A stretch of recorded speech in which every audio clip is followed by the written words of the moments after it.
TV jobs. Now with remote, you go into like Sports Center, and you gotta have something happening specific for it. So, but I like it. I earned this belt.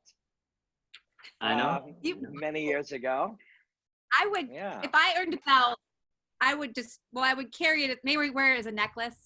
I would very much have it with you at all times.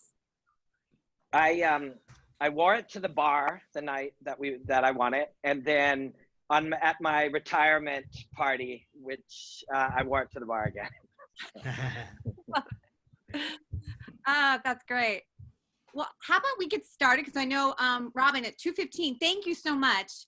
No, it's my pleasure. Thank you to Writing and Fighting. This is May 6th. Is that right? No, May 5th. May 5th, 2020. We are in Fight Week, going up to UFC 249, which is coming Saturday, May 9th. And we'll get into that because I'm very curious, Robin, what you've been doing, because we know you're doing some analysis as well as also trying to get the truth and be authentic. So I'm very curious where you are on that. And, you know, I guess I want to introduce my panelists in a few seconds here, but Brian, can you just remind us, friend of Writing and Fighting? Hey all. So Robin, good to see you again. And Chris, nice to see you. We've talked on the podcast and just not in the next level of human interaction, which is whatever this is, right? It's coming up. Yeah. But anyway, so I've been happy to join all these panels that you're putting on, Nancy, and thank you so much for that. And I'm just sort of a fly on the wall with an occasional opinion, but ultimately I'm just glad for you guys to be here, and I can't wait to hear from you. Thank you. Thank you. And Gabby, can you say hello and where you're coming from? And hi, I'm Gabby. I'm from South Africa. It is currently 7:30 p.m. right now. But yeah, it's so nice to be in these panels with like such awesome people. So thank you, Professor Kida. You're welcome. No, thank you. And you know, this is exam week. And so, but my students, I'm so glad, you know, because I know some of them are going to watch them on tape, but we wanted to push ahead because the MMA community has been so supportive. You know, when I reached out to people saying, you know, we're virtual now, we're spread out, we're a little disrupted. I have been so gratified to see the support that you guys are coming here and having these conversations that we just read about and watch. So we really appreciate it. So I'm first going to introduce our panel here. Robin, I'm going to reintroduce you. I'm getting an echo, but we're all good.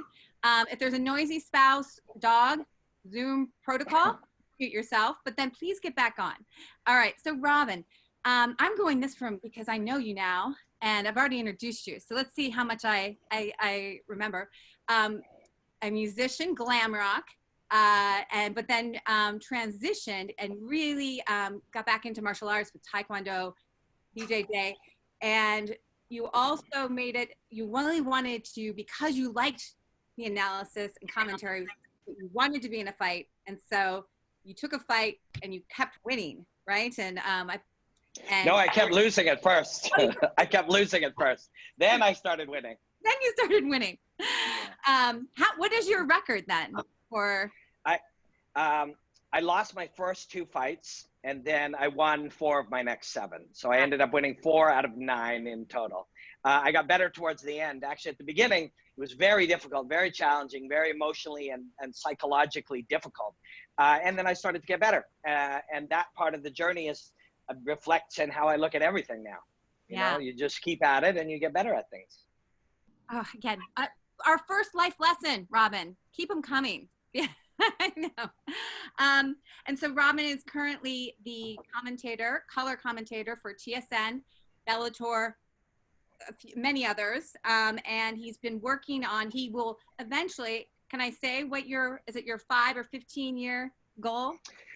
Yeah, my 5-year plan was to commentate the UFC, but I'm 15 years into that now, and the path has moved in a different direction. But yes, I analyzed the UFC for TSN in Canada and Bellator worldwide, and I commentate Aris in Africa and Europe and TSN or TKO and Letway in Southeast Asia, and a lot of different martial arts I commentate now. But I just do what I love, and I'm super lucky, and I'm super thankful. Thank you.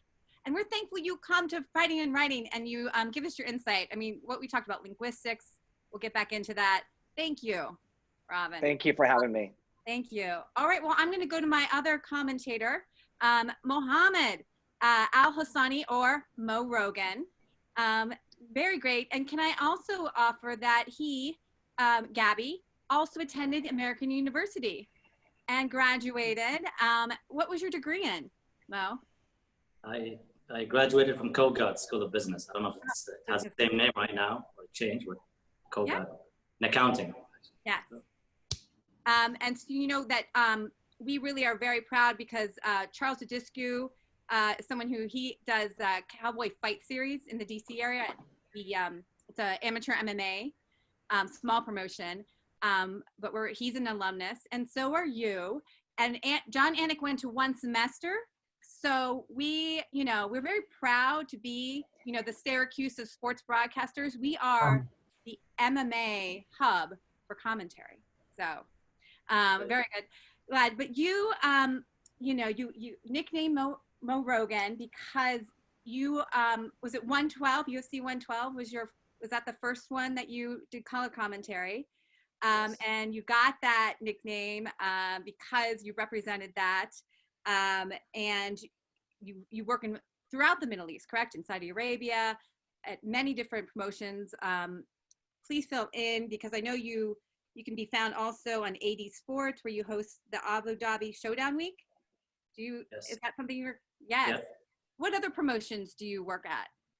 Right now, Abu Dhabi Sports TV. First of all, thank you for the introduction, and I'm really happy to be back in a class that's a part of my former university. It's always a part of my life, and I wish this class was available when I was there.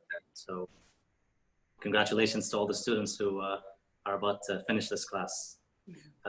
With Abu Dhabi Sports TV, they basically own the rights right now for UFC, Brave Combat Federation. I'm sure Robin knows about Brave. I've worked for them, yes. Yeah.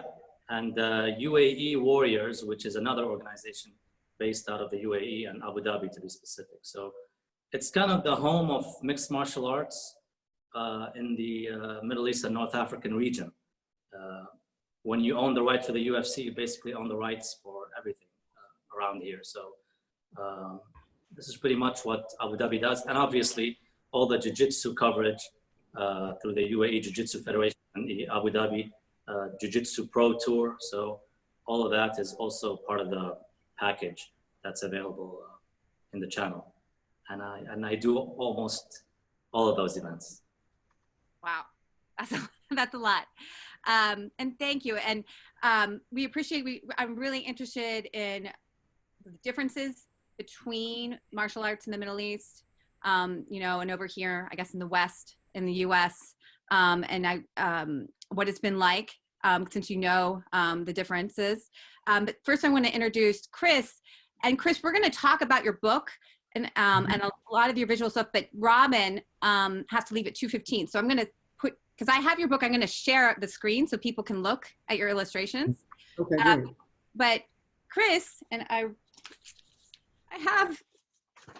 copied out somewhere. I have your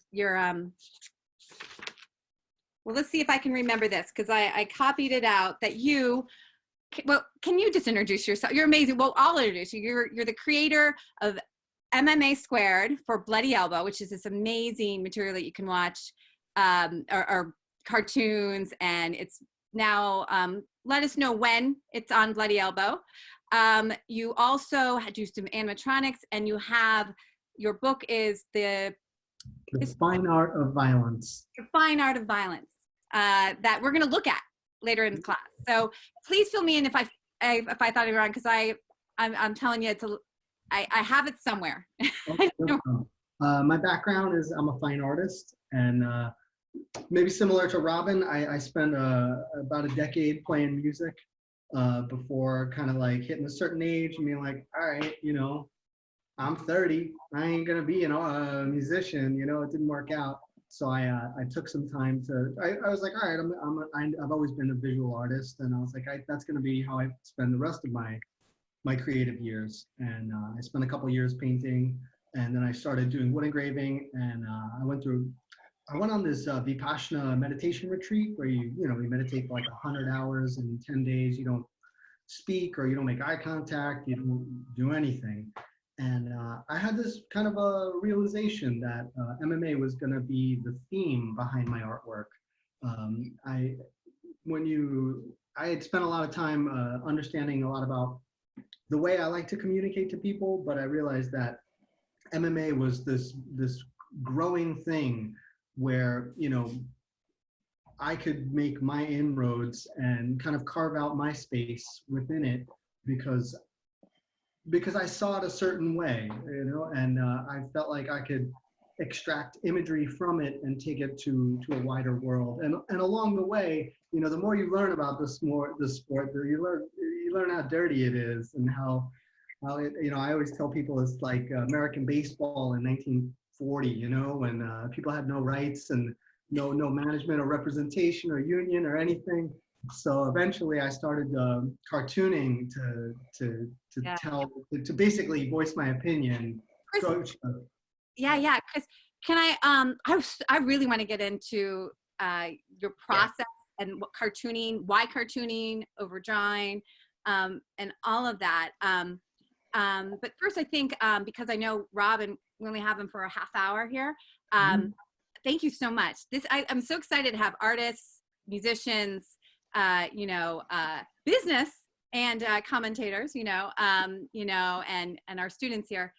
So first, Robin, you've said you've also done commentary in the Middle East. Was it Brave? Yeah, I was there for Brave. Brave sent me first to South America, which was really, really cool. And then I was in Bahrain, which was beautiful, incredible. Yeah, the Middle East is right now, I mean, there's a love of martial arts that has always been there, but there is sort of a real connoisseur-like appreciation for it, and it's different. I know Mo will be able to speak to this even more, where I think it's appreciated as sport and combat. There's a masculinity element to it, but it's also very much an art form and very much a skill and courage, and all of that is blended in. So I've done work for Brave. I've done analysis, breakdowns, commentary for them. I kind of consider them part of the family, and I'm part of the family, and I hope to do more, in particular because of that. I like to sort of see how different cultures and different areas and different lineages, and, you know, His Highness runs Brave, and Shahid runs it for him, and they're fascinating people with a real different view of how to use martial arts also as, what's the word I'm looking for? Diplomacy.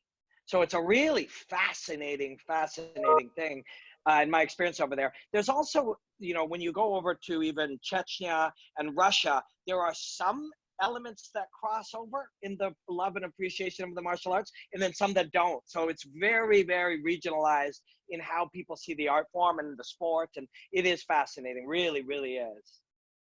Oh my God. I want to know more about this diplomacy that you talk about. Mo, can you weigh in here? Yeah, I mean, the sports here are taken care of. You know, like, I'll give an example. Jiu-Jitsu in Abu Dhabi is a national sport right now. It's not something that's, you know, comparable to any other martial art.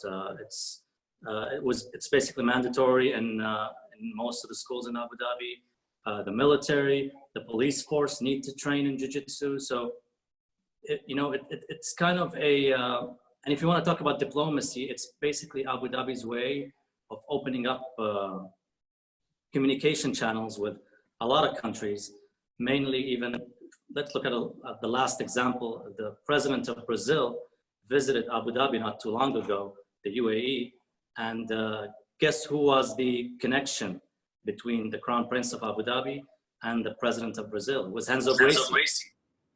So that's where jiu-jitsu comes in, and that's where the history of Abu Dhabi in that sport helped build bridges with Brazil in a way that's never been heard or done before. So that's just a tiny example of jiu-jitsu related story. MMA, again, the UFC signed a 5-year deal with a governmental entity, with the government. So they didn't sign it with, they didn't just show up. It's a 5-year contract to come in and boost tourism in Abu Dhabi. So this is, I believe this is what sports should do.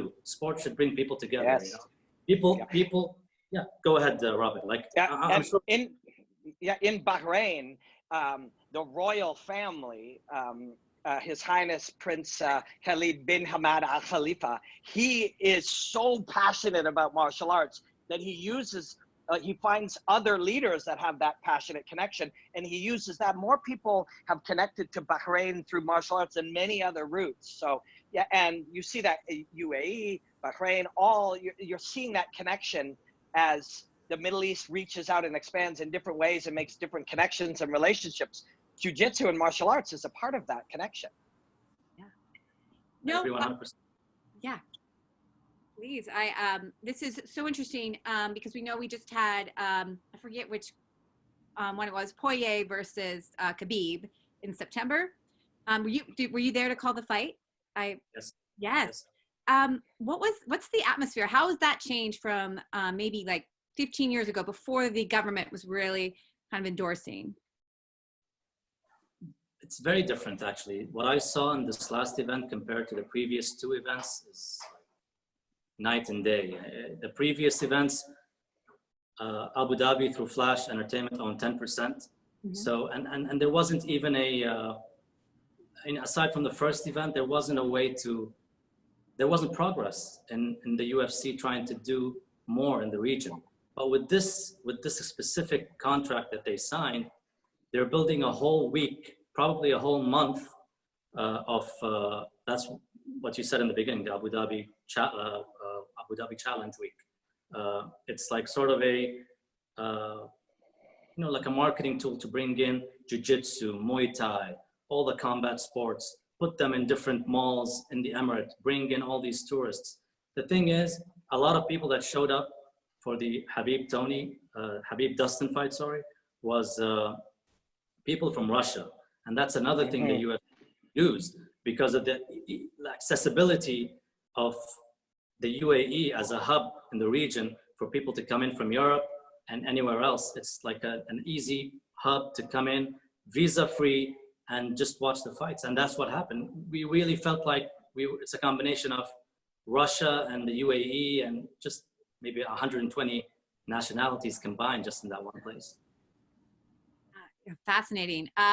I have to ask, because there was talk that Khabib, when he left AKA in Northern California during this quarantine, did he come to Abu Dhabi?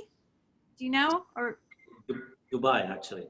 Oh, So he came, and when he came to the airport, it was like hours away from the total lockdown of airports. So he just decided to fly to Russia, knowing that Russia is closer to the UAE than if he flew back to the US. So that's what happened. I was actually very pleased and not surprised. Like Dana White is a good guy at root, at heart. And he's not gonna, throw Khabib under the bus. And ultimately, the whole world was shifting.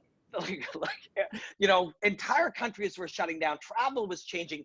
Everything was changing by the moment. And during that chaos, Dana and his team, but Dana primarily, is so driven. And it's been the greatest accomplishments that they've ever done has been because of that drive that he has. And in this case, it was also chaotic because of the drive that he has. He's trying to make sense of things that change by the minute. So it wouldn't be surprising to say, yes, we're doing it in UAE and Khabib's on a plane. And by the time that plane is over top of the Atlantic, no, we're not doing it in UAE. And that was the chaos that really was happening on March 10th, 11th, 12th, 13th, 14th, 15th, if we all recall. Feels like a long time ago, and so if you're Khabib, every fighter is different. but for the best of the best of the best, Khabib doesn't fight for money. Khabib doesn't fight for fame. Khabib doesn't fight for any of these things. He fights because he loves it. He doesn't need to do any of those things. He does it because he loves it. He wants to be the greatest ever. He may already be the greatest ever. When it gets chaotic like that, he literally has the luxury and the leverage to say, you know what? This is nuts. It's not making any sense. I'm going to go home for a little while. Let's let this thing sort itself out. Nobody should have been mad at Khabib sitting on our couches angrily pointing fingers at him on Twitter. That's illogical. But, you know, people are people. We do what we do. I found that it was, you know, my job is to be the one who pokes the bear, you know. Actually, I got interviewed by, you know, Chad Dundas over at The Athletic. And he straight up said to me, he's like, do you ever wonder, like, that you're burning bridges with the work that you do? And I was like, you know what? I actually worked for Fightland back when they were financed by the UFC. And, you know, they're not interested in, like, and that was before I made commentary part of my deal. And I just did historical work. And I was like, well, you know, they weren't interested in it. So there are no bridges to burn. So I don't feel bad pointing out these things. Yeah. The UFC did not publicly come out and defend Khabib until after Justin Gaethje had been booked to sub in for him. And, like, you know, I feel like those subtle things undermine their credibility. You know, to step up and defend a fighter when there's still, like, no net underneath speaks volumes more than covering your ass and then going back after Khabib has taken a beating online. And yeah. Good point. Yeah, you make a good point. It's just one of those things, like, I support the idea of pointing out these things. Like, it can be really important. It can matter. We all have purpose. We have different purposes, and that's as real a purpose as any. But at some point, it must be frustrating when you're like, hey, look at these 900 things that undermine a credibility. And nobody really cares eventually. We do for a moment, but ultimately, I think the broader question starts to have to be asked is, like, is there even such a thing as credibility for Coca-Cola or the NFL or the UFC or large corporations? Like, they're motivated by what they're motivated by, which is profit. We know that to be true. We all know it to be true. The fact that you don't pretend that it's something else is admirable. But at some point, are we able to accomplish anything, you know, like, or do we all just go, wait a second, you're right. Corporate America is driven entirely by greed. It won't necessarily do anything for any other positive purpose. And in most cases, if you think it's credible for any other reason, it isn't. Like, we know that, I think, do we not? I don't feel like you can ever default to, all you have to do is look at people who blindly defend any CEO. Like Elon Musk is the type of person who is a very complex person in terms of the number of sides of himself that he shows. And if, you know, to assign him a universal evil or a universal good is a completely, I think you need people to provide context and nuance. And, you know, I'm okay with being in that realm of, like, that is the best and most concise reason for that I've ever heard, to be honest. And I agree 100%. We live in a world where the guy who's the color of my wall is either the greatest or the worst, and that just isn't true. Right. Either of them to that degree. Neither is Elon Musk, neither is Dana White. You know what? You fucking nailed that. You did. You nailed that. That's really, and you made me think about it very, very, very concisely. Thank you. Cool, man. Well done. Yeah. Well, I love that. Chris, 1 second, just to talk about, like, yes, two things can be true and two things can be wrong in terms of that we kind of want to compartmentalize and make people the villain or not.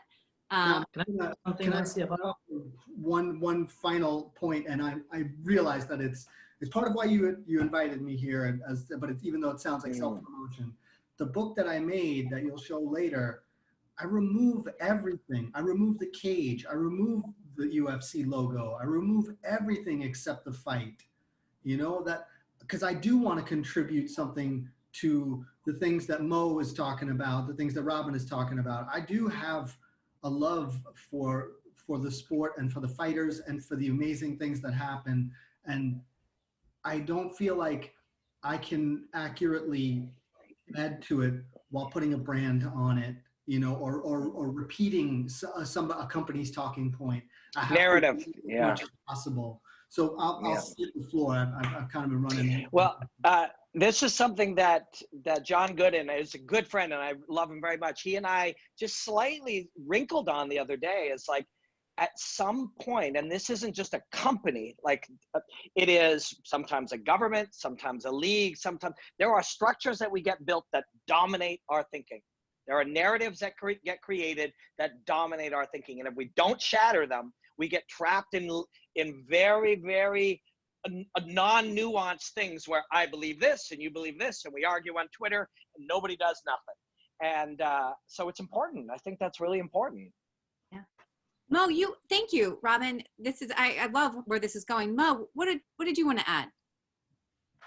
No, I'm going to add it through a different viewpoint, because they talked about compartmentalizing. This is great. This is not. You have to put it into two sections. Mm-hmm. For me, it's like what we talked about sports diplomacy. You know, I'm always hurt when I see journalists from the other side of the world. I'm going to say, every time there is an event, a sporting event that's being held in any country in the Arab world or in the region in general, it gets a different kind of criticism that has nothing to do with the sport, nothing to do with the organization. They just open up a can of worms about, oh, they're trying to whitewash their image. They're trying to, they're trying to make things better, give them a different viewpoint. I mean, why, I mean, can't we have fun and have entertainment the same way America, Europe has? I mean, this is the thing that bothers a lot of people here in the Arab world. That when the UFC comes in, oh, it has to be because of Abu Dhabi wanting to, fix its image, or Saudi Arabia bringing a big boxing event. Oh, they need to whitewash the certain things they do on the other side. It doesn't really have to be that way. There are 20 million, 30 million people living in Saudi Arabia. 8 million people live in the UAE. They want entertainment too. And honestly, the biggest entertainment in the world is given by companies in the US when we talk about mixed martial arts and boxing. So why not? It's a win-win situation. And it's something that a lot of people from here need to come out and speak about. I believe that because there are a lot of people that are not defending some of these accusations to the MMA, websites or news platforms. I think that's the biggest reason why we see some of these things pop up every now and then, and it's sad. If you look at the last Abu Dhabi event, they recycled the same problems that they talked about in 2010, the same thing, and they didn't bother to research what happened between that event and this event. It's some reporting, in my opinion. For sure, Mo, but we know, and maybe, people from the West, like, we need to say this too. Like, we know, all of us, that when somebody says something like that, it is through their own lens of either prejudice or judgment, or they're projecting their ideas. Like, when you put on, you can't discern meaning from watching people put on an arena full of fights and just assign it the meaning that you want to assign it because you're writing an article. That's absolute horseshit. And you're right, we should all speak out about that. When somebody just says, this is for this reason, it's like, none of us have any knowledge about what reasons anyone does anything. We just project what we want to project. So you're right, it's bad reporting. There's a couple of key writers that seem to specialize in that. Some of them are very, very good writers as well. But yeah, you can't just project something like that on on 23 million people. You're so right. Yeah. No, and like Zadim Kadir, I don't know if you're thinking of him, Robin. He writes on like Chechnya and tries to kind of explore geopolitics involved. But Mo, I'm curious, this is, I love where this is going, by the way. Why do you think that Western media, we want to assign this narrative? why do we not see, oh, this is diplomacy of the government? We want to say the government is trying to, as you say, whitewash, and that your governments are only bringing the sports here to, as, you know, a shiny, cool thing. And why?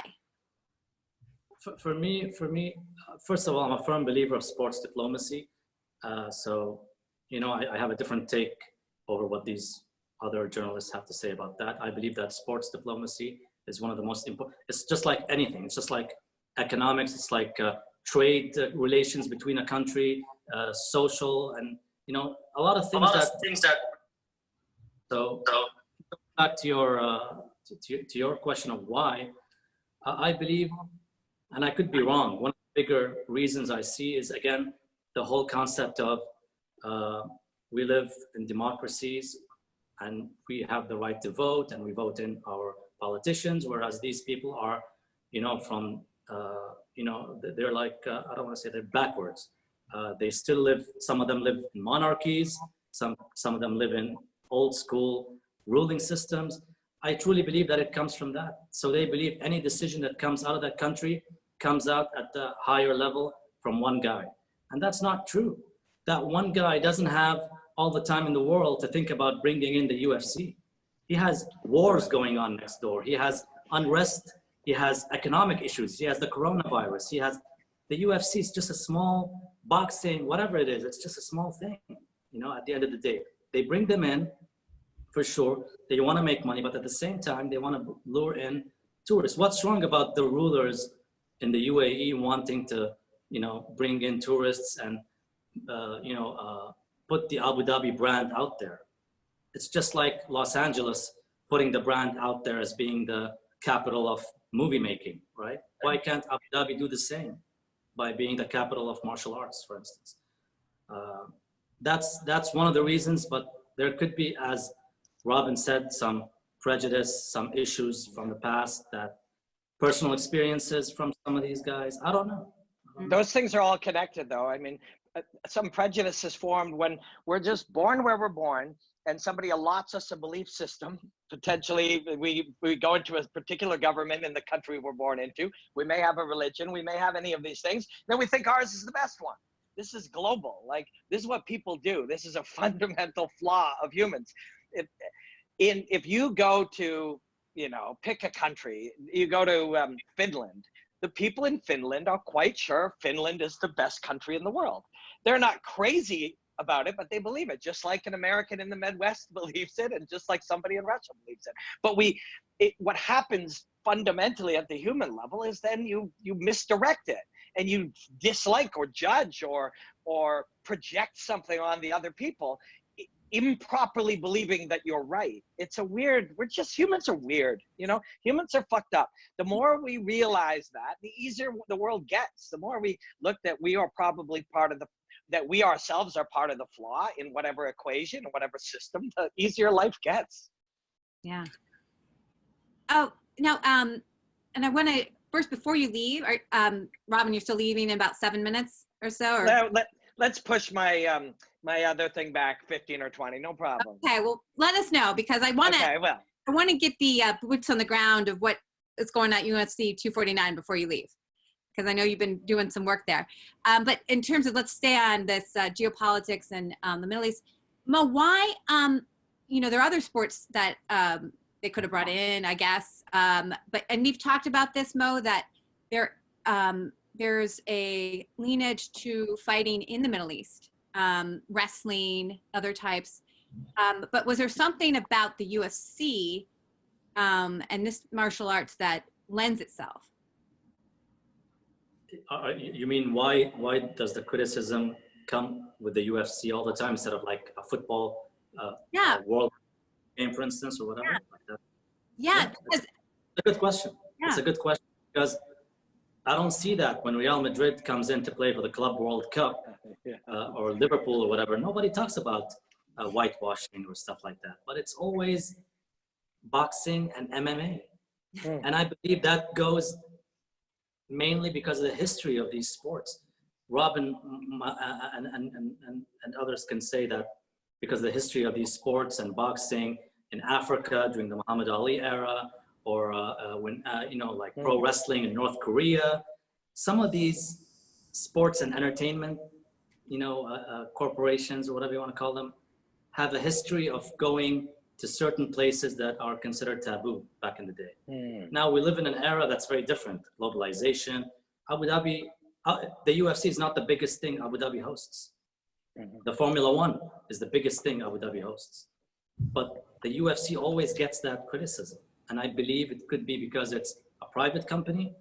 I don't know.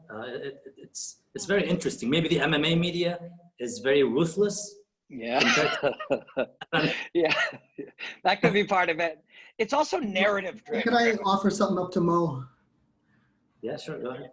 I mean, if I were, it's like if you were to invite a guest over to your house and they were on their best behavior, and they were always a good guest, but the other people at your dinner party have a knowledge of their history before they come to your house.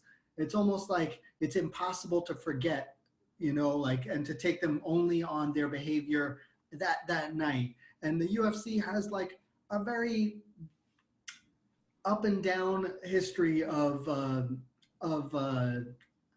want to choose my words carefully, but of questionable choices in treatment of people, whether it be the fighters or, you know, managers, whatever. So unfortunately, I would say that, you know, it's if you're hanging around somebody who has baggage, you don't have the luxury of only associating with them at their best. We always tend to, and the more public we are, forget it, the longer people's memories are. And, you know, I personally come from, you know,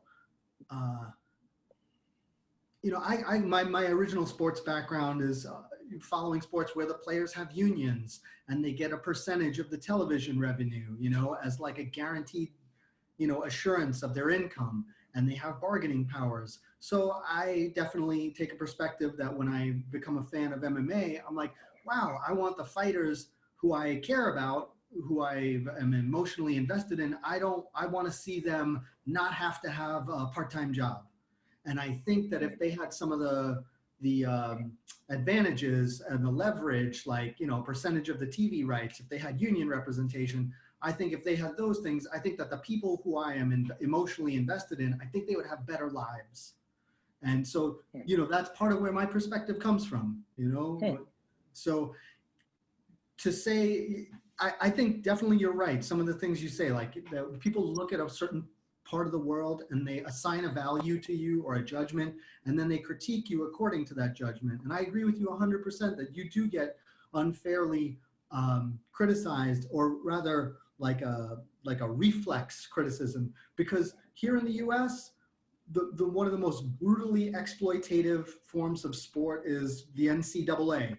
You know, one of the most popular forms of sport in the US is criminally exploitative, you know? So it's like one of those things where people can't smell their own stink, but they can like point out like something on someone else. And I think that you suffer from that kind of, you know, myopic form of criticism. So I'll kick it back over to you. Yeah, no, I think, it's interesting that we're projecting. We in ourselves, it's easier to assign it to something that is out, you know, that is foreign, and we want to, that it's very true. Now, Mo, with this, can you go through it real quickly? The UFC, the UAE used to own part of Zuffa. Is that correct? Correct. 10%. But did they sell it with the? Yes, they eventually sold it. And then another company, which is the Sovereign Wealth Fund of the UAE, bought stakes in Endeavor. So sold the UFC or Zuffa stakes, and they went up and bought, I believe, 10% of Endeavor. Got it. Got it. So they do have that relationship. Now, doesn't the UAE specify with this deal that women have to be on, at least one women's fight have to be on a card? This is another misconception. A lot of people believe that Abu Dhabi didn't want any women's fights back when the UFC was there. First of all, there were no women's division back then. Yes. Second of all, the women fights at the last UFC were not the first ever MMA women's fights in Abu Dhabi. Mhm. So it was a big deal for the UFC, but it wasn't a big deal for Abu Dhabi. You know, it's always the case. We have jiu-jitsu competitions with women. We had MMA events. I believe Brave had an event with women in Abu Dhabi before the UFC. So it's a big deal for the UFC history in the region, but it wasn't the first in terms of having women fight. There was, when I was commentating the World Combat Games in St. Petersburg, Russia, in I think 2013, there was a ton from all over the Middle East of women representing their teams in all kinds of full contact combat sports. So yeah, Mo's right. We can act like that's a big new thing in the West if we want to, but it'll show a little bit of our lack of knowledge on parts of that subject. Some aspects of that subject, you know, are different than others, but when I was doing work with Brave too, they had women fight at one point, and I wondered if we would ever see women in roles in any way, and they had women fight. Exactly. One of my students did a paper on Mary Kom out of India, who I think was which was maybe Muslim in India, and went on to, you know, world champion. She was going to be in this Olympics, and we kind of think that, oh, it's the Christy Martins and the Layla Alis who've broken through, and Rhonda, but you just don't see it always. There's a movie on her too. Yes, with Priyanka Chopra. I haven't seen it, so I need to with my combat cinema sometime. One thing before Robin, if we want to go back, because I want to actually like how you got into this industry, and we're going to do that, I think, when Robin has to leave. And I want your information because we're going to talk about 249. I'd like to have your opinion on this, Mo and Chris and Brian and everyone, Gabby. We now know there's going to be drug testing. That was released. There's going to be drug testing and an antibody test. And we've got the protocols for everyone has their own room assigned, sauna, exercise room, medical personnel. Is this a good thing that we're learning this? Is this making us feel better? Well, that's what it's for, right? That it's supposed to make us feel better. Yeah.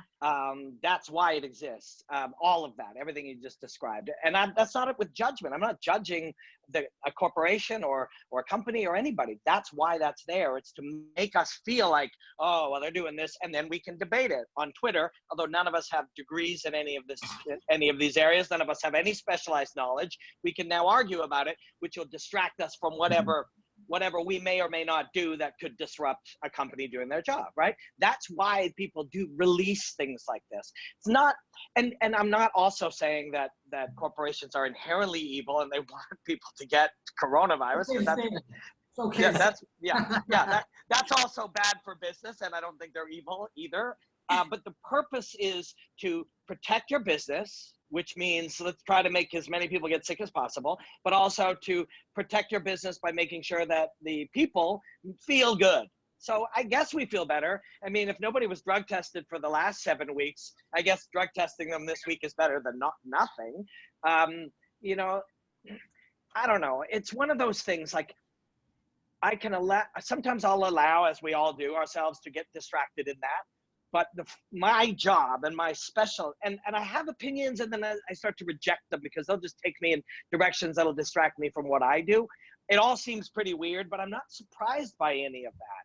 That's what corporations do, whether you sell computers or you sell coffee cups or you do fights in a cage. This is different, of course. Corporations are going to protect their product, protect their ability to make money, and then also influence us to feel a bit better. And do we feel better? I guess. I mean, I definitely feel better than I did in April when I heard that they were going to go on to a reserve and not use a commission. And now it feels like, I don't know. I'm not an expert, but they probably made me feel slightly better, and that was their goal. Got it. And it's Tuesday. I have to always remind myself in quarantine anyway what day it is. But fighters are coming. They're arriving in Jacksonville. You know, I've also heard that they've got very interesting, and maybe this is a thing that should hold over. They're being very diligent with the weight cutting, meaning that they're making sure people have specified meals, monitoring like above the usual protocol. Is that true? I mean, you've already got extra challenges in that you haven't had your nutritionist, you haven't had your strength and conditioning person, you didn't know if you were fighting 2 weeks ago. You haven't had access to all the things you have access to. You haven't been training the way you're training. So I need more. Like, I need more than what you normally give me. And so that's the least that can be done.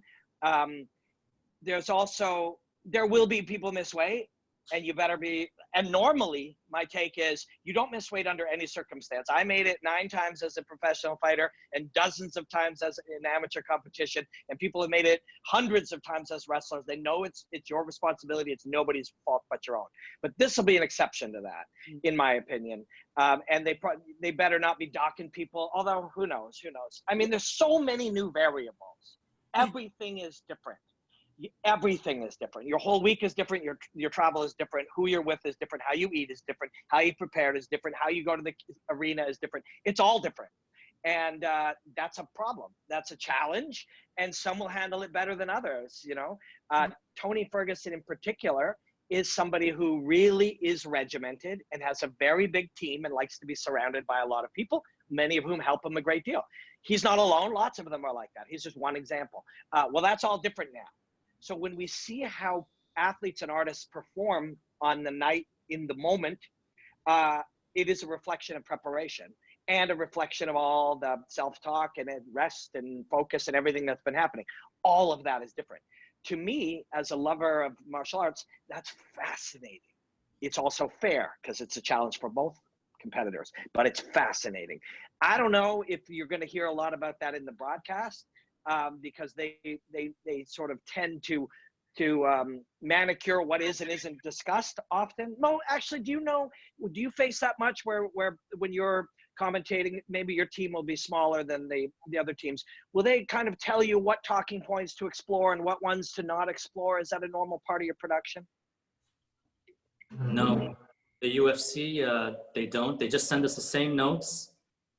They send the UFC commentators, but they don't give us any. They consider us Abu Dhabi Sports TV and UFC Arabia. Right, I see. Yeah, same in Canada. In Canada, you know, we analyze it in the way that we believe will work for our audience and be meaningful and still celebrate what we like about what we're doing. So here we are talking about the empty arena, the extra challenges, world shutdown, the fears and concerns. We're talking about those things. To me, these truths are far more compelling and fascinating and meaningful than any narrative that we can make on TV. We're talking about title shots and whatever bullshit. This is way more interesting, way more compelling, and way more fascinating, and can inspire people and get people like connected to something. So that's what we do. But sometimes, you know, there is certain things that are off limits. And I did notice in the Open that they released, there's no talk whatsoever about any change in the world. It's just Tony Ferguson's awesome. This guy's a badass. The winner gets a title shot. None of that existed. What we're in the coverage we're doing here, all of that does exist. They're parallel universes, I guess. I think Robin, go ahead. Well, I think Robin just made a great point where there are going to be a few pop culture touchstones that will be inextricably linked to this moment in time for people. I could think of 3, like Tiger King. There's the Michael Jordan documentary, and the Fiona Apple album that just came out. So many people will be absorbing these things, and you know, in a global culture, an internet culture in which you can kind of cherry pick things. I know personally, I watch things years after they've been out. That's my personal choice. But now, like, the UFC has an opportunity to be a part of like a moment in time. And you're right, that would be an interesting thing. But you know, what you were also saying about we feel a little bit better, a little bit safer. You know, I have to do a cartoon tonight to publish tomorrow to kind of basically, you know, it's going to be my final word for before the event. And it's probably, I've been mulling this over probably for a week or two, and it's probably going to be Dana White at a craps table, you know, like this is it. We are just rolling the dice. Yeah, right. There's even if they were to take it, you know, I know a couple reporters at a couple sites have interviewed epidemiologists, and they go the gamut from like, this is what it will take to do a totally secure event. This is what it will take to like, this is the bare minimum. This is, you know, think they're ready, think they're not. No matter what they choose to do, you still rolling the dice, you know. Yeah, of course. You know, big, you know, by train or by plane, by hook or by crook, it's like every physical interaction a fighter and or a manager or a ref or a cameraman goes through on their way to the event and on their way home. Like, we're just rolling the dice now. Yeah, that's all it is. Yeah, it is strange that there's not a way just to have a collective agreement that no one knows for sure, right? There's so much assumed, all this sort of assumed certainty that people tend toward for whatever reason, because either it makes them feel better or it becomes these kind of it becomes an evolution, you know. So I guess for me, you know, what I think is interesting is that both of you guys are wrestling with this notion of truth, sort of in the way of sort of conveying thoughts and just making sure that they move along and these points of view move along, as opposed to sort of being like a purveyor, right? Like just a syndication point of just stuff, right? Like you guys are, if you put something down on a conveyor belt, it's already going, right? And that's how I see you, Robin. You know, it's like any sort of pause is potentially a trap for assuming that you know something, right? Yeah. So that dynamism seems ultimately quite necessary for both of your you know, all of your points of view. Well, it's weird, right? Like we literally, part of our early conversation was like, Elon Musk is great or he's terrible. It's like, no, he's a complex human. He's neither of those things. And this is not totally safe. Don't worry, we're going to be good, bro. Or everybody's going to die. It's like, we don't fucking know. None of us know. And you know, yeah, scientists don't know. Nobody knows. So how on earth could I argue on Twitter, bro, Dana White's got us all, we're safe. What you can say is, I love it when we know what we don't know, which is rare, but at least we know that we don't know. So when you're sitting there and you say, hey, coach or friend or UFC or whoever, will I be safe? It's like, well, here's what we're doing. Okay, well, I don't know a lot about that, but I'm pretty sure I'm at some amount of risk. I will try to calculate the amount as much as possible based on the little that I do know, and then I'll decide whether or not I want to do this. I think that's how we should do all things. I think fighting is, in a free society, if you understand, I took brain damage when I fought. That's just a fact of the matter. Maybe that's reflected in how I think now. I don't know. But I did. And I knew that going in.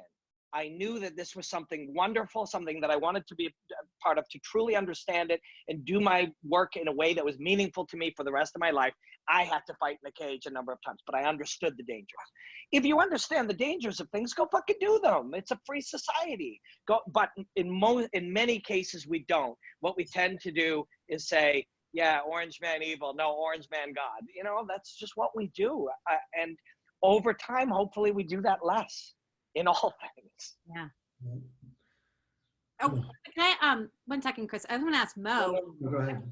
Mo, are you covering for for Middle East? Are you covering UFC 249?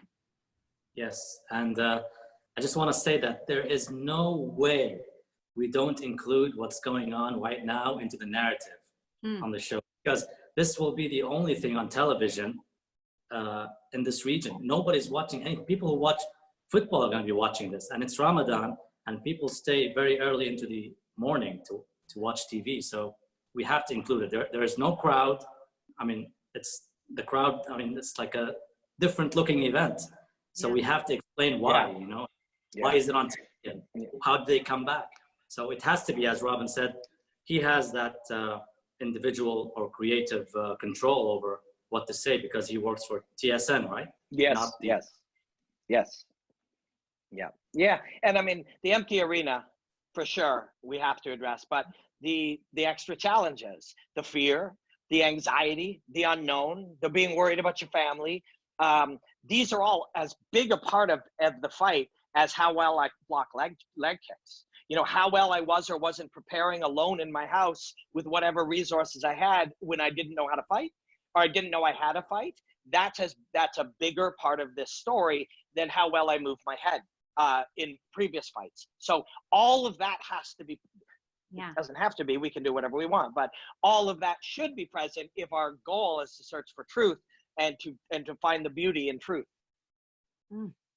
I wish I could watch one of your feeds next to each other to see how everyone takes it, because, you know, that's kind of, you get an idea of what the culture and what they, sometimes I guess maybe what the network thinks the country owns, but they usually know that, you know, that Canada, they want to have the truth and acceptance. It will be interesting to see what they do for the US broadcast, I think, because of the way they did the promo, which seemed to be in this vacuum of, is your escapism, or, you know, but I'm with you. I think with the rest of the panel too, though, I think that how can we not acknowledge, you know, it's all about the narrative storytelling. Every fighter has been affected by this in some way, shape, or form. So it's gonna be part of the overall narrative. As Chris said, it's one of these touchstone things that we're gonna remember. I think about when the NBA was canceled, it's interesting how sports reflect emotions and what society realized. That's when I think a lot of society was like, oh, holy shit, this is real. When the Olympics were finally canceled, we're like, whoa, you know, so it's interesting what this will mean. And I don't think we'll know right away. But I think it'll, you know, because I think also we're still, I think a little, I still don't know if it's going to happen, because I think because we've had these cry wolf situations. So, but if it does, and it's looking like probably, it'll mean something. Yeah, I think so. I mean, you know, like we talked about the way that in other parts of the world, they view martial arts as an inspiring thing and as different reflections of humanity. We talked about, that's part of why the Middle East loved jujitsu so much, and different aspects of the world have this very positive influence part of martial arts itself. Hopefully some of that comes across, you know, and I'm sure it will. I know John Anik, and I know that John Anik will be moved by the idea of these guys. So he's going to want to talk about some of that, about the fact that when you see, and you put aside all the other stuff, when you see these guys walk out and they said, I wanted to do this, whether for whatever reason they wanted to do it, and here I am, and I'm going to fight to the last moment, that can and should inspire us when you put all the other things aside. Well said. And you also are saying, we've been worried. Someone got an echo. Our bodies have been fragile, right? We have been in this place where our health is being defeated.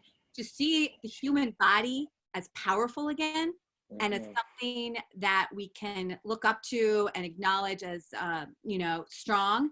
I think there will be something with that. Beautiful. Yeah.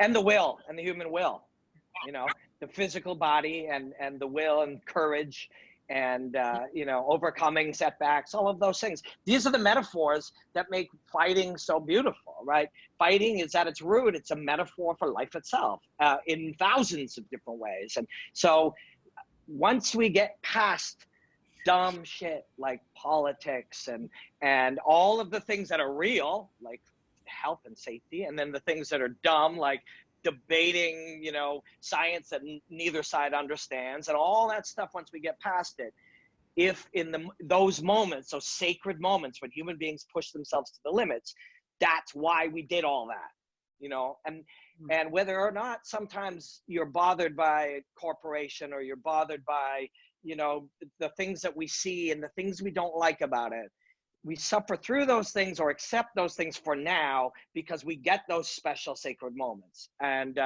we become better people by seeing it, hopefully. Yeah. Can I just say also just that the paradox too ultimately is that none of this, with respect to Dana White specifically, right? None of this would exist at all. I mean, it takes someone that motivated and that talented and that just will not be turned down, will not hear the answer no.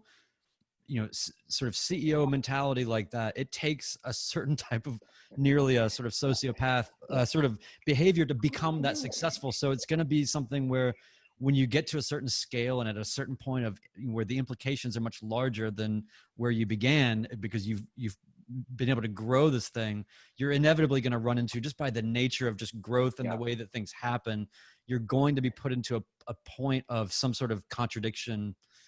100%. And that's an hour for another day, and I got to leave after this. But what you're pointing out is that people's greatest strengths can also be their greatest flaws. The same things that gets you to turn something into this massive thing where we get to see and experience all of these things is also the same thing that makes you find ways to be successful while fighters get X% of the money and certain other things are done a certain way. There's a belief often in the great achievers that the ends justify the means no matter what they are. And that's how you accomplish great things. And it's how also sometimes really bad shit happens. And that's a long conversation for another day. Well, let's do it on Friday. Okay. Yes, come. Robin's coming. That's the class I have. And hello. We have a young writing and fighting student. But Robin, thank you so much. Good luck with everything this week, and I'll see you Friday. We'll see you guys Friday. Thanks so much. Enjoy the hostilities, my friends. Thank you. All right. Well, hello. And so Mo, I think I really want to go. I think we're going to go into art here, but I want to touch back and do a full circle, because I want to know how you went from American University business graduate to color commentator for the UFC in the Middle East. I need to know that path. So, but really quickly, we're going to do some art here. So I'm going to share my screen. She's going to show some of my artwork. Yes. All right. Who is this? Can I get a name? Oh, this is my daughter, Maggie. Hi, Maggie. That's the one, the phone, or is this her iPad that you're using? No, it's my phone, but somehow I guess I probably started this account for her school work. I love it. Okay, so can you guys all see this? Yes, I can. All right. Will you tell me where to go, Chris? Where would you like to start? Should I start from the beginning? Yeah, sure. Start at the beginning, yeah. This is amazing. Can you tell us the origin of this? And should I go on, where should I land? Right here? Yeah, right there. Yeah, that's the chapter page for the chapter starting for strawweight. I just wanted to, the same way some people, they say that, I've heard this one podcast who I'm a big fan of, they said like, this podcast is essentially what we would be talking about anyway, and I felt like, what, that's very inspiring, because like, I'm just an artist. I just want to draw the human body, and I love combat and these really human, visceral experiences. And all I want to do is kind of document it, in a way, because if you just sit and you look and you draw and you take away these observations, eventually like some greater meaning comes to it. You have to put in the work though. You have to put in a ton of work. So I thought, let me just draw for a year. Let me spend a year drawing and get what I can out of the experience. And I think there's a book in there. I love it. So this is a year, and all the fights take place. Was this in 2019? Yes. 2019. And so then how did you, I think you when we talked in December, you didn't really have a plan, like an organization or structure, that kind of right after the drawing. Yeah. Oh, you could keep scrolling through the book. There are just like 100 or so images. Yes. So here, this one that you're showing now, what I do a lot of the time is I'll just sketch with charcoal these images live as they're happening. And I'll post them to Twitter, and that's actually been really successful. It's gotten a lot of traction. I was doing it by myself, and then Bloody Elbow even started retweeting it, and people have ended up buying a bunch of them. Yeah. And I did not foresee that happening.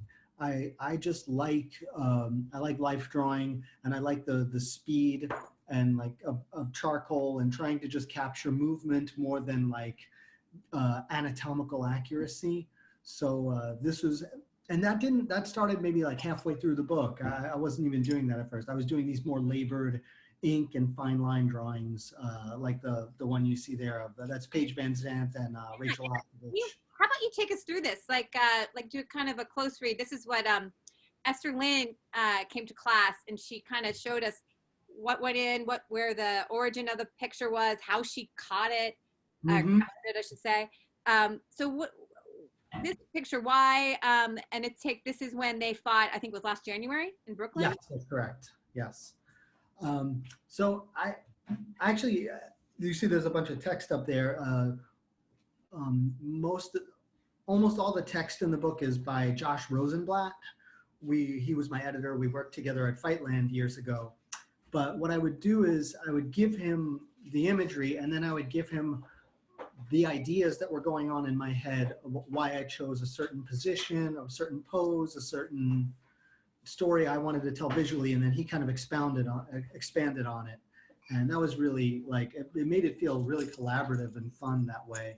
And there was so much made about the women's attractiveness during the lead up, Paige Van Zandt and Rachel Ostovich, they're such good looking women. They have these big Instagram followings. And then there was also the Greg Hardy domestic violence case. And then when the fight happened, it was actually extremely good. It was really captivating. There was a very brutal injury sustained.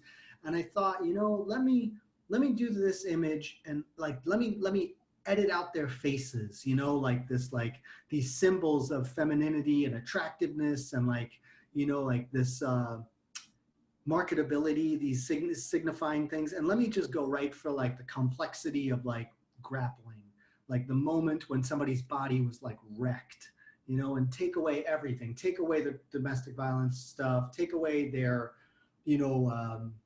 perceived attractiveness and go right for the sport. And that was what was going on with this image right here. Also, it was the very first one I did in the book, and I was kind of terrified. I was like, what am I doing? What was I thinking? God. I love that. Yeah, you took away their faces. Because, that's always something. I think there was recently a Twitter issue or one of those things that gets carried away with Curtis Blades. Yeah. Did you hear about that? That he kind of felt that too much attention is given to certain female fighters of appearance, I guess you could say pretty or right. hot are the words, and not enough attention is given to fighters who don't kind of do that, more eroticize their image. Right.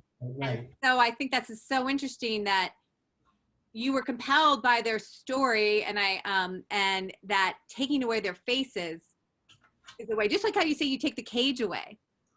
Right.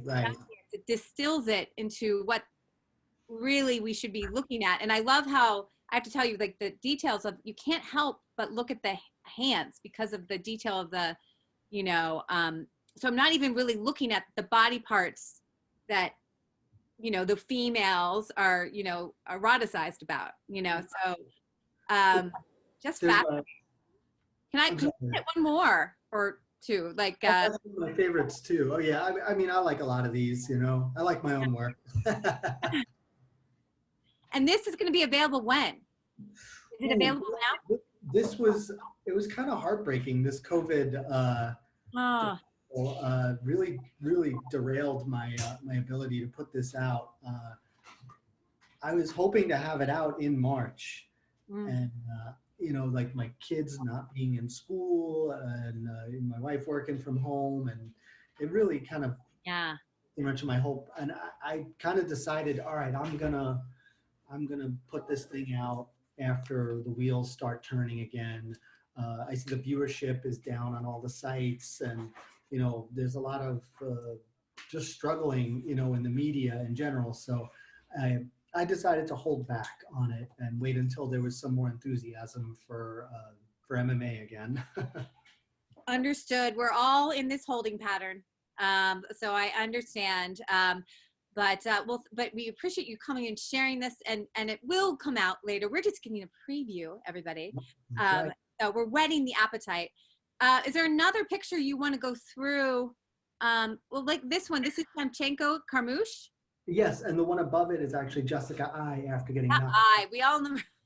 That says everything about that fight. Right. Yeah. I remember.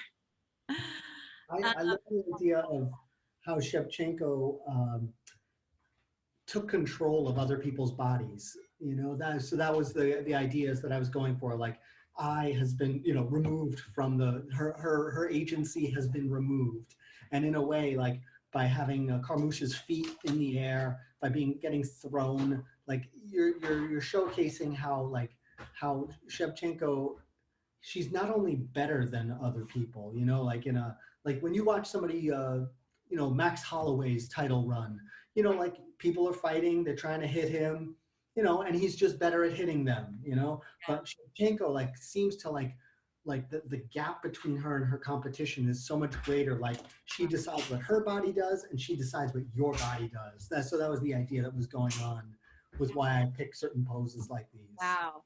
Well, thank you. You know, you're always welcome to come back to class as you go through the process of your book here, because I really adore looking at them because it makes me think about martial arts in a different way.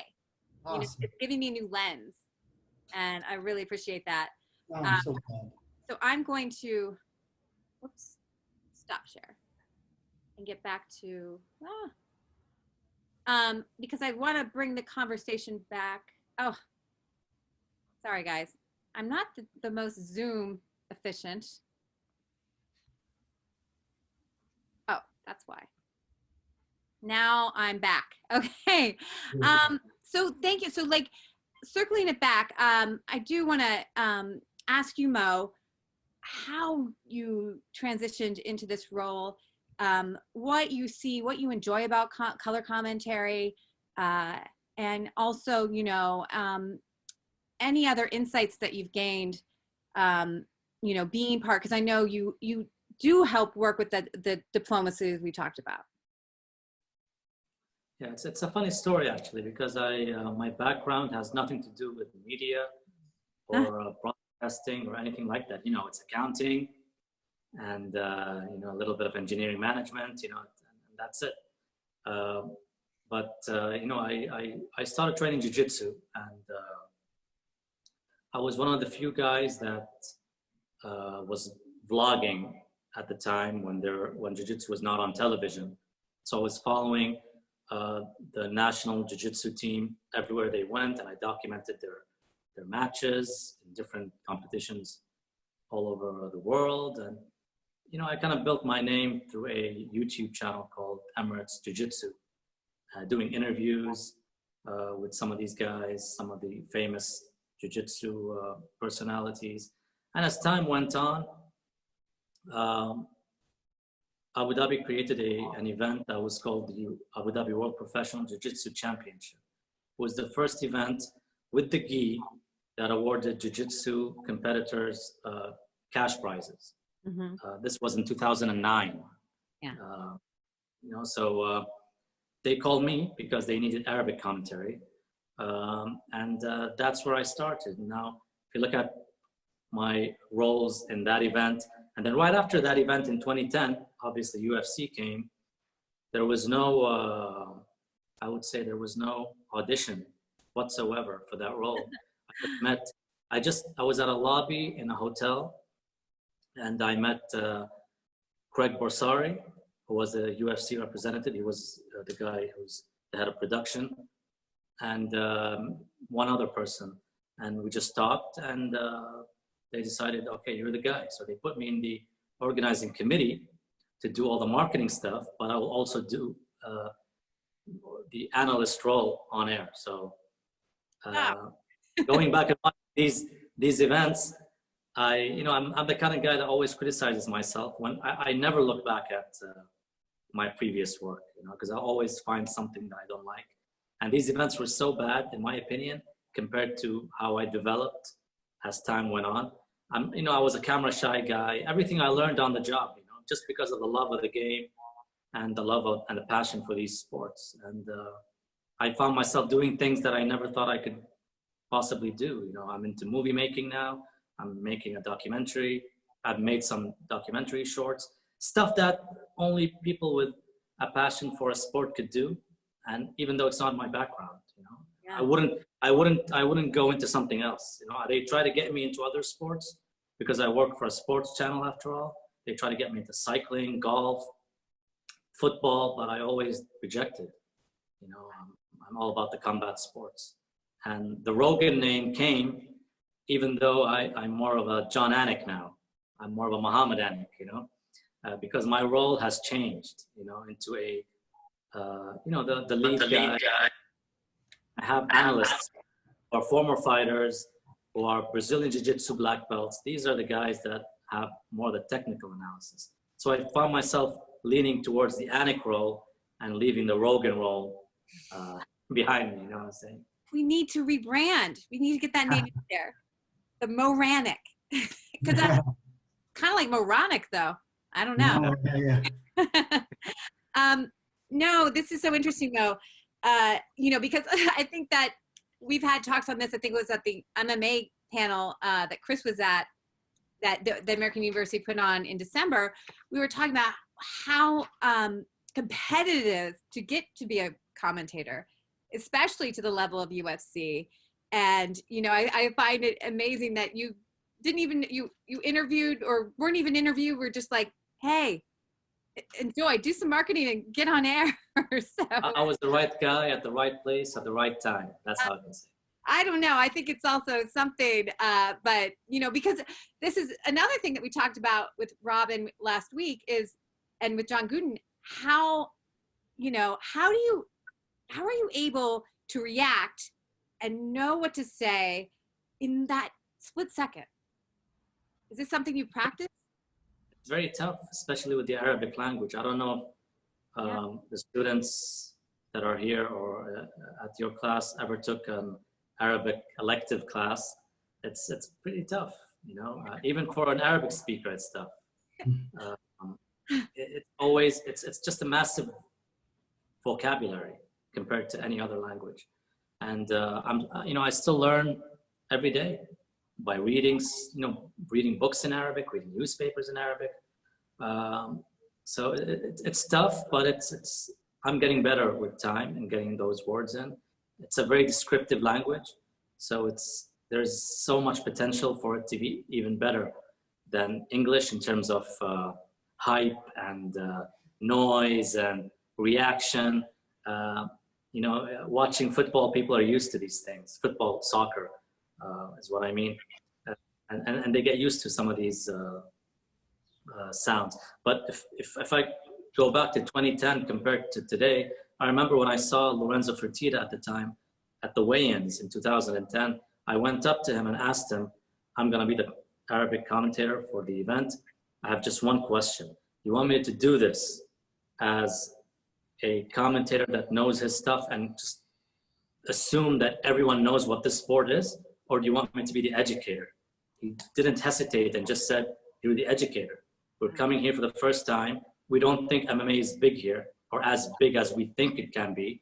So you need to be the educator. So that's when I kind of, I took a step back and I'm like, okay, I need to not necessarily act, but I needed to play a role of not necessarily acting dumb, but even I don't want to act smart on television. I wanted to act as an educator more. And this thing changed now. Today, it's different. Today, we act like at least everyone knows what this is. Yeah. We still do some minimal education, but it's better than 2010 for sure. Yeah. That's one of the smartest questions you could have asked. I think you really showed why you belong in that position, Mo. If you can have that level of self-awareness, you deserve it. You know? Thank you, brother. I appreciate it, Chris. No problem. No, I also agree that because I think it was Karen Bryant who said you don't know who your audience always is. It could be grandma who's sitting down, or it could be someone who's rolling 5 days a week. But you want to make sure that people don't feel excluded. So people are so used to the English commentary today, and I mean, people worship Joe Rogan. If Joe Rogan is on air, they want to listen to him in any language, whether it's in the Arab world, whether it's in Russia. I think everyone wants to. There's something about Joe Rogan that everyone wants to do. If it's somebody else, they don't mind listening to their local language. That's something I noticed. I get a lot of guys coming in and saying, you know, we respect you, you're really good, but if Joe Rogan is on, we're listening to the English portion of the commentary. So, you know, no hard feelings. I do that myself. You know, if you have a strong command of the English language, you listen to what you are used to. And that's what I do sometimes.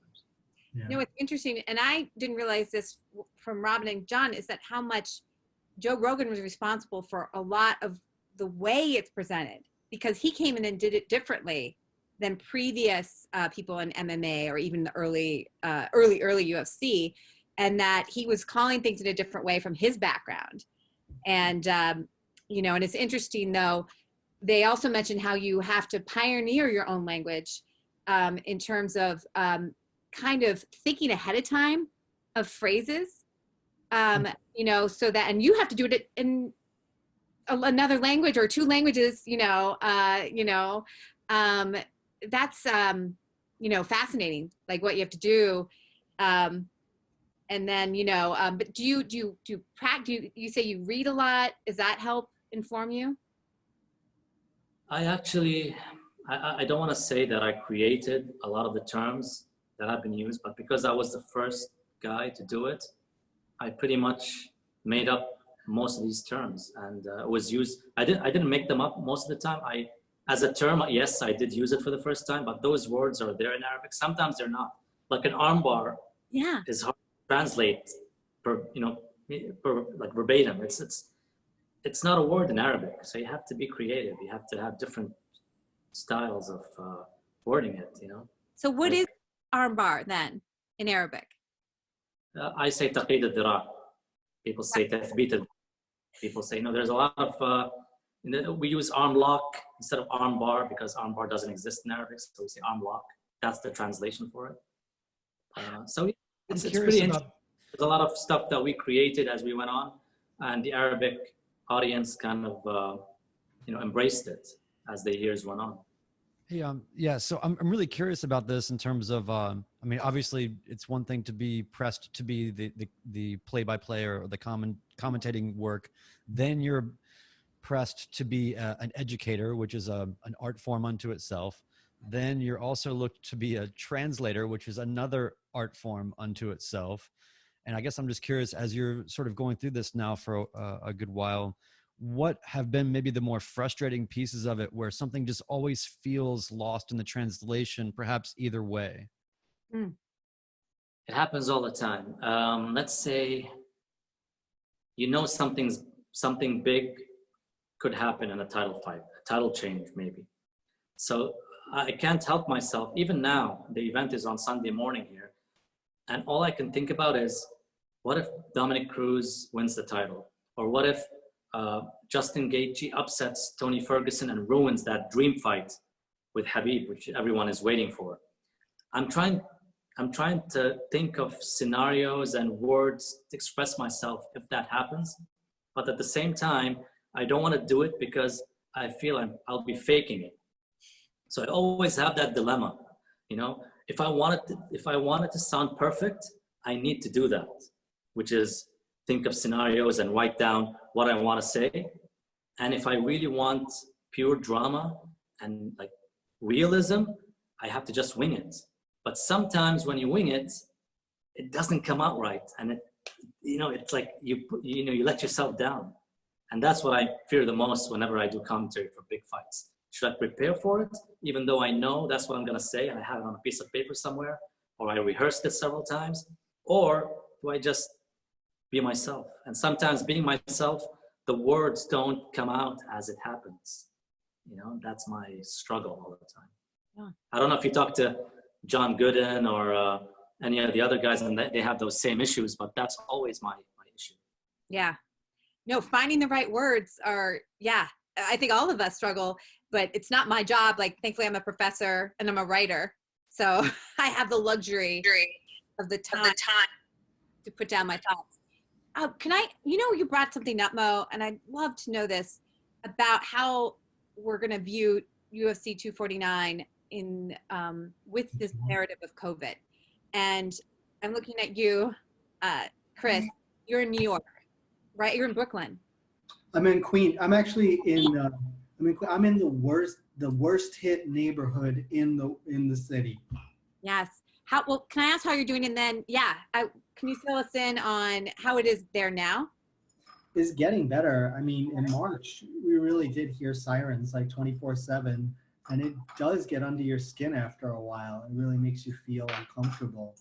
And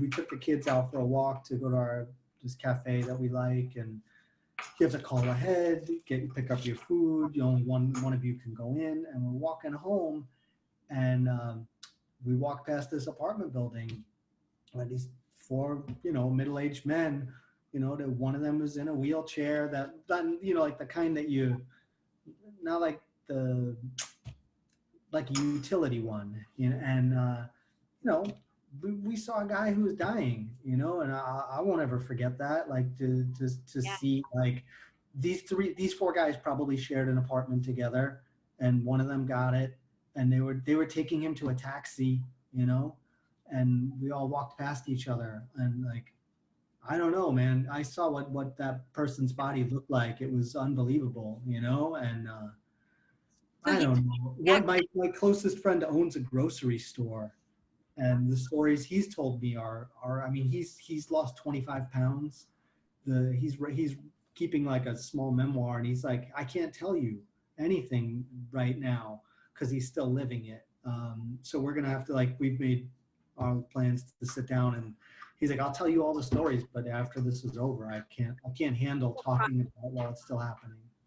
Definitely will. And obviously that your perspective has been shaped. And John Anik came to our class last week, and he talked about how different people are experiencing COVID in different ways, just based on the proximity to the virus you are and how it's been affected you. Because he talks about how, some fighters haven't, who are in the kind of Midwest aren't seen as much, but then he talks to Ray Longo from Long Island, who's lost 3 friends. And so it's definitely shaping their perspective. And Brian, you're in Nashville. I know Tennessee might be opening up soon, which is very different from what DC and New York are going through. So then I really wanted, Mohammed, can I touch base with you? What has it been like in UAE?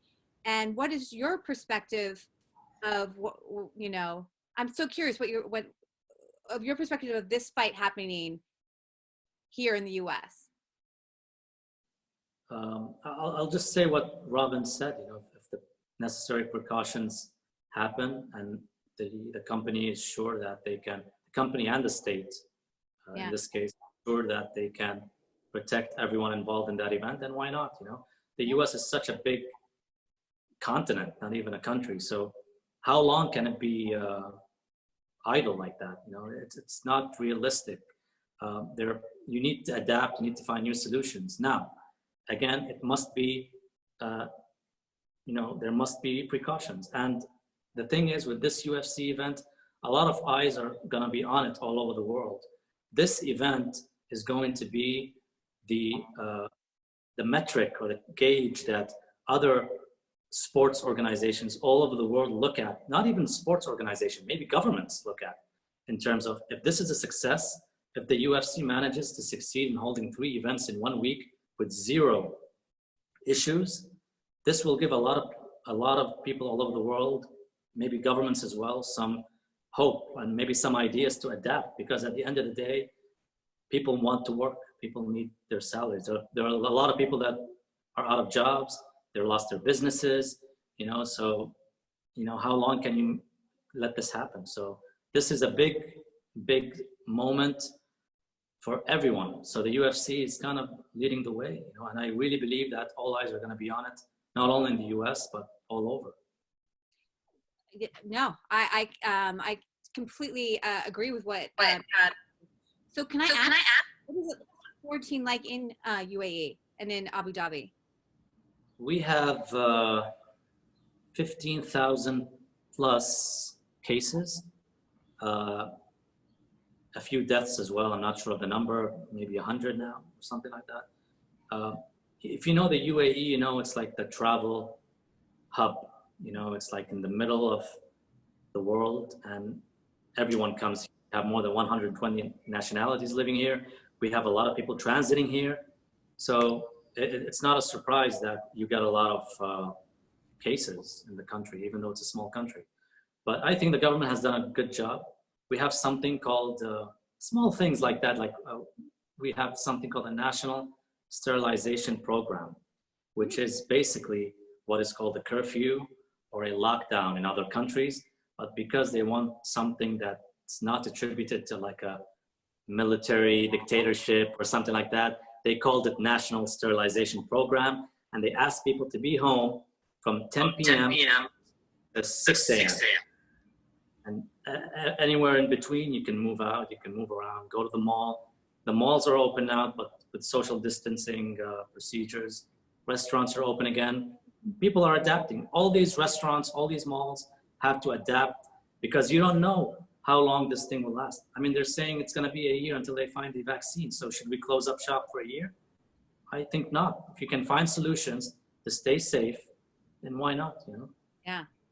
How did the people of your country take it when Khabib that was taken off, that he was no longer going to be fighting? Not well at all. You know, I got a lot of messages of people telling me I paid this amount for the subscription. We have something called UFC Arabia, which owns the rights for all UFC events with Abu Dhabi TV. So a lot of people, we paid subscriptions to watch that fight. Now I need my money back, my refund. Everyone's waiting for that fight.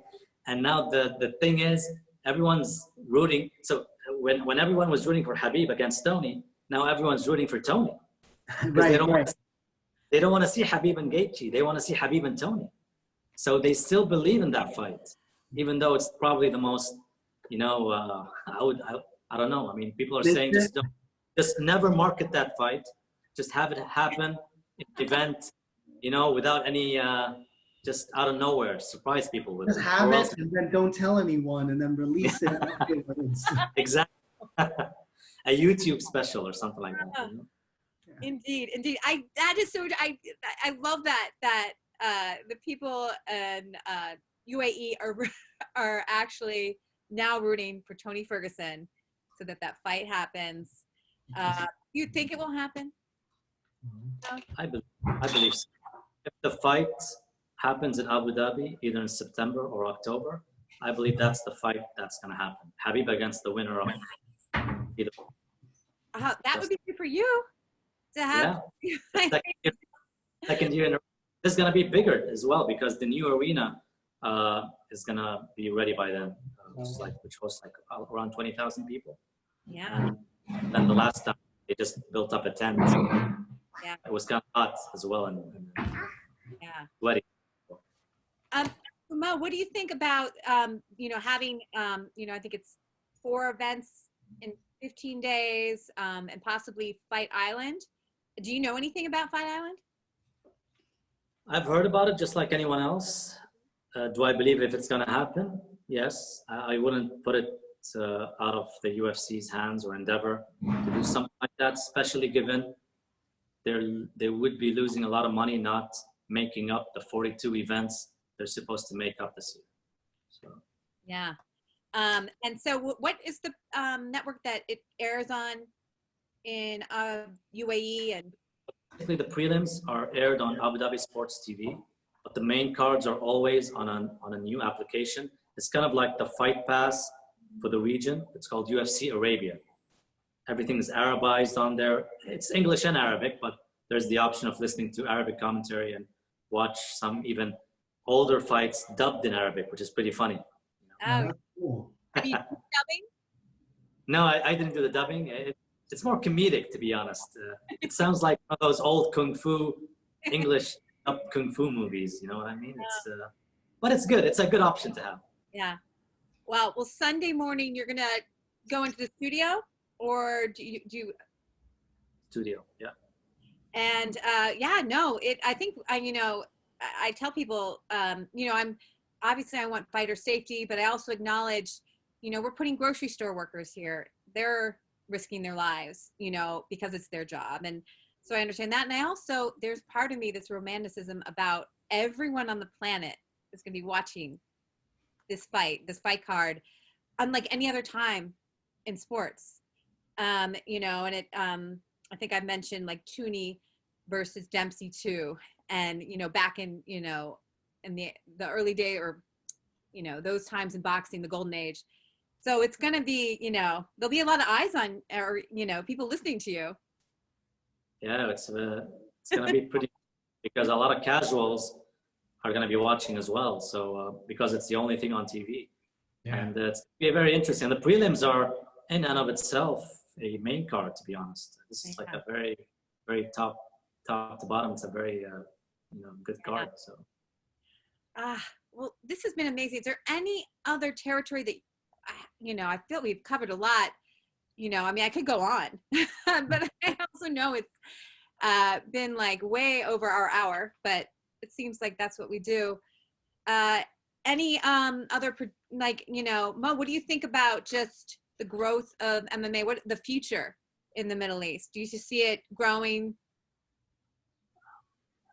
I hope, and this is something that a lot of the people in the region talked about, the UFC back in 2010, when Abu Dhabi owned 10% of the company, they didn't do much to develop the sport in the region and, you know, build the base.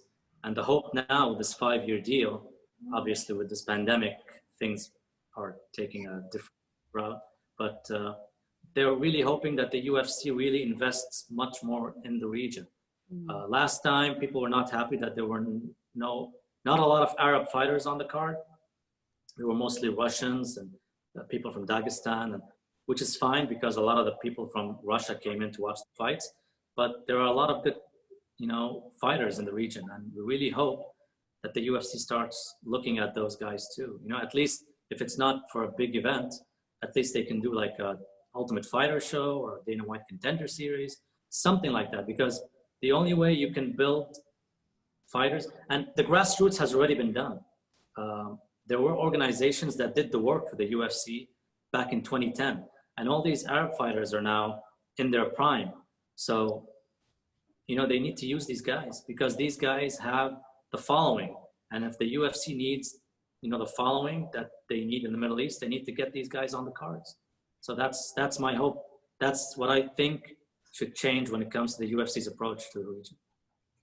And maybe Abu Dhabi will be one of the first, you know, international countries that'll open up, you know, because it sounds like your government is invested in this. And, you know, and again, if we see that this, I know it's rolling the dice, as we've said, but if the dice rolls well, yeah. Oh, yeah. That's the thing. You win big. You win big. I'll never deny, you know? Or you lose big, right? Yeah, exactly. Exactly. Unfortunately, I think we got a little quiet time coming up. So I understand. Chris, thank you so much.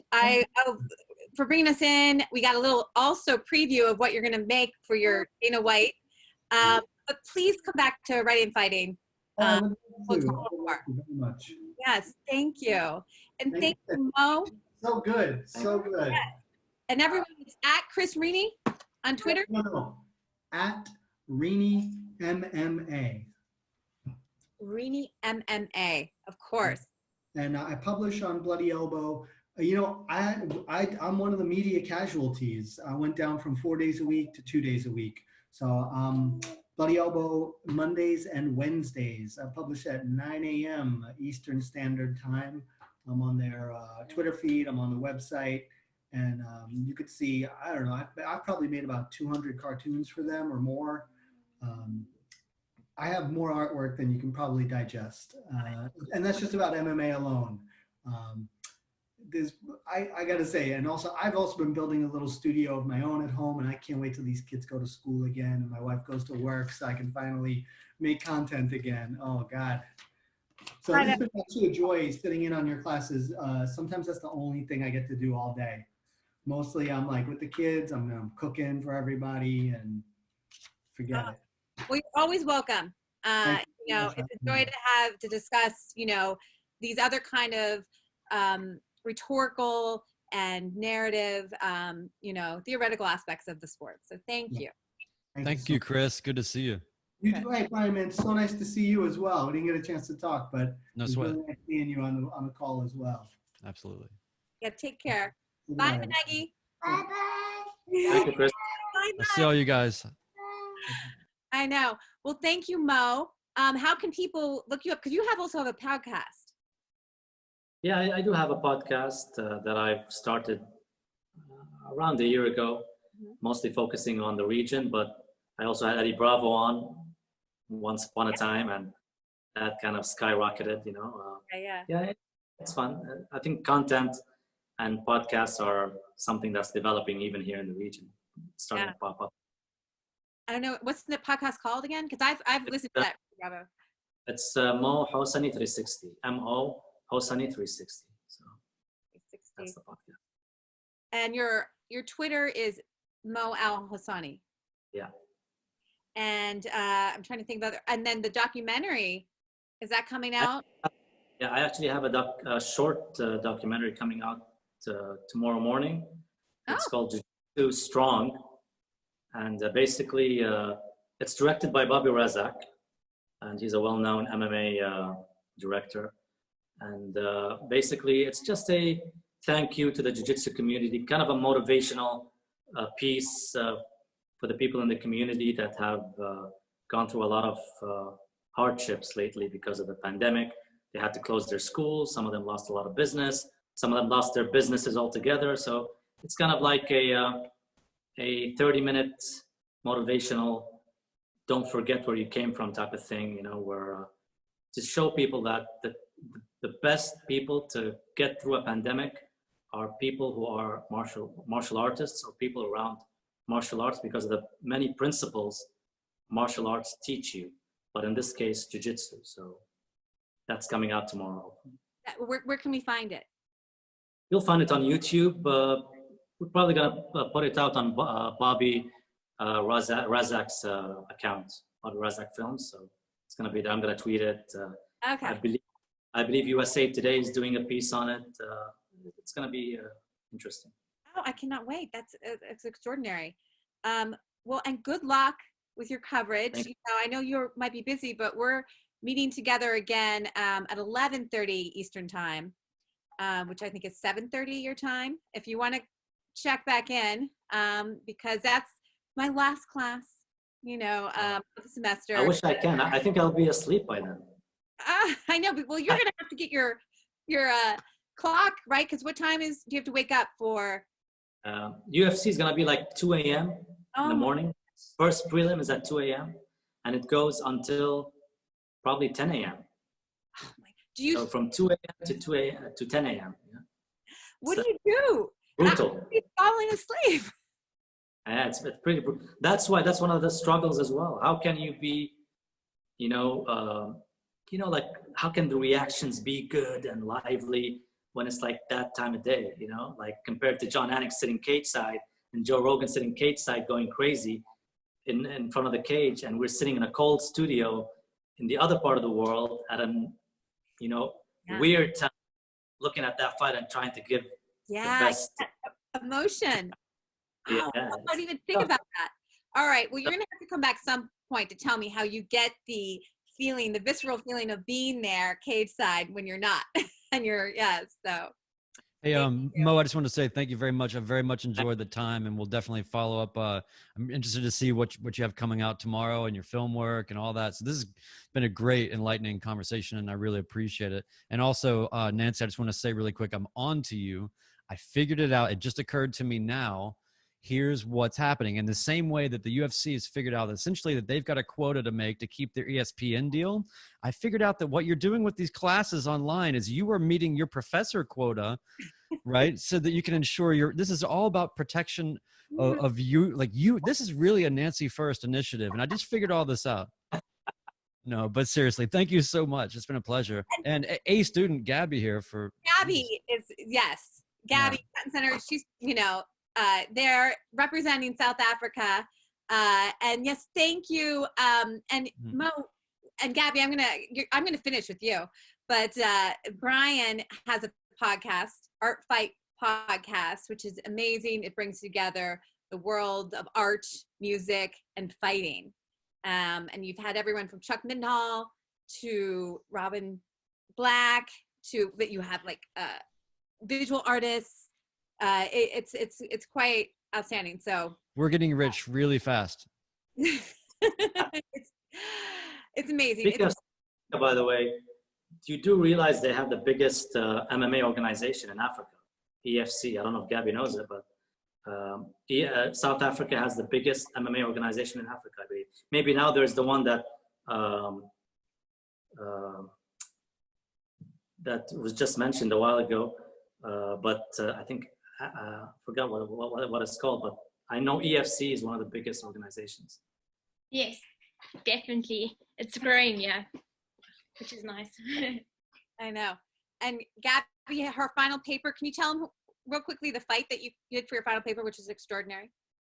So I did a fight, I don't know if you know, I think it was John Tate. He's African American, and Jerry Coetzee, who was the first African heavyweight boxer champion.